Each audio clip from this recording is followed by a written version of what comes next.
कह रहा अगर हम भूमध्य रेखा से ध्रुवों की ओर जाने पर देखें इसकी दूरी जो है कम होती है। क्या होती है? कम। समझिए, कह रहा भूमध्य रेखा, आप समझिए यहाँ पे ये जो है ये बीच वाली, एक मिनट दोस्तों आपको समझा देते हैं।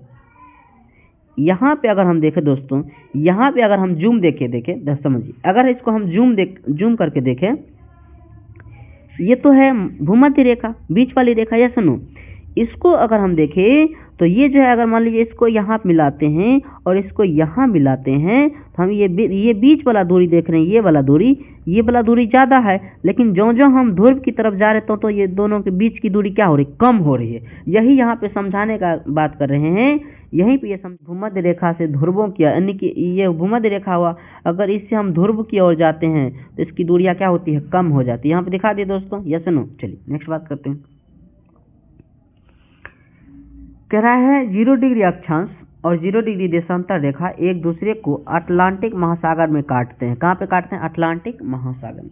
आपसे अगर क्वेश्चन पूछते कि 0 डिग्री अक्षांश रेखा और 0 डिग्री देशांतर रेखा कहाँ पे काटता है तो बोलना अटलांटिक महासागर में। किस महासागर में? अटलांटिक महासागर। ठीक है दोस्तों, चलिए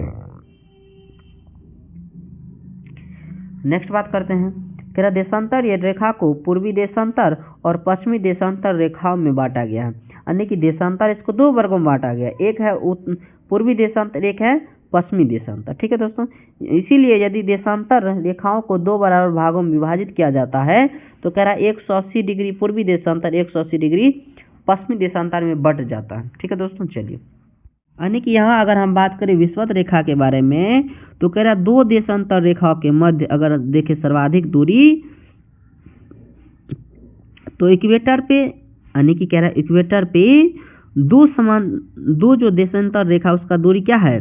ज़्यादा है, लेकिन अगर सबसे कम देखें तो यहाँ पे ध्रुव पे है। कहाँ पे? ध्रुव पे। तो आपसे क्वेश्चन पूछा जाएगा कि दो देशांतर रेखाओं की दूरी सबसे ज़्यादा कहाँ पे है तो बोलेंगे विषुवत रेखा या भूमध्य रेखा। ठीक है दोस्तों, फिर बोलेंगे सबसे दूरी कम कहाँ पर आती है तो बोलेंगे ध्रुव पे। कहाँ पे? ध्रुव पे। ठीक है दोस्तों, इस पे कह रहा है अगर हम देखें विषुवत रेखा पर दो देशांतर रेखाओं की दूरी का जो है कि मध्य की दूरी देखें तो कह रहा 32 किलोमीटर है। कितना है? 32 किलोमीटर। इससे एक बात और याद रखना है, अगर दो अक्षांश की दूरी देखें तो 111 किलोमीटर। कितना? 111 किलोमीटर। ठीक है दोस्तों आज की क्लास यहीं तक रहने देते हैं, बाद बाकी अगले क्लास में देखेंगे। और यहाँ तक जितने भी क्लास हुए हैं सभी को आप लोग कंटिन्यू देखिए, बाद में जो भी होमवर्क दिया जाता है उसको पूरा कीजिए। ठीक ना दोस्तों, और इसमें अगर किसी कोई प्रॉब्लम है तो कमेंट में अपना प्रॉब्लम बताइए। ठीक ना, तो आज का क्लास कैसा लगा जरूर। ठीक है दोस्तों, धन्यवाद, जय हिंद।